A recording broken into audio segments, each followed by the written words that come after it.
Сәлеметсіз бе балалар? Графикалық жобалау сабағымыздың тақырыбы зат формасын түрлендіру. Сабақтың мақсаты бөлшектерін жою және басып шығару арқылы зат формасын түрлендіру.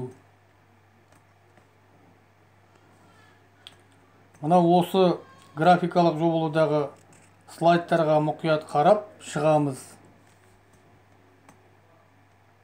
Пішінге немесе оның конструктивтік элементтеріне тесігі және ойық жасау арқылы слайдында дөңгелек, ағаш тәріздес, сфералық немесе басқа да ықшам пішінді пайдалану. Тік сызықты бөліктерден, жазық беттерден, көп қырлы пішіндерден қисық сызықты сфералық беттерге ауысу немесе керісінше жасау. Затты басқа мақсатқа қолдану үшін оның бөлігін қайта комбинациялау немесе пішінін түрлендіру.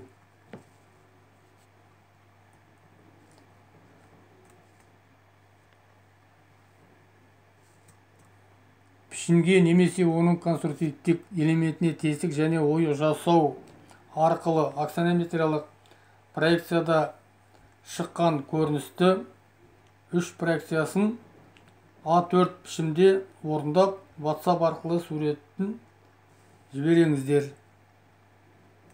Осы жаттығуды. Сау сәлемет болыңыздар.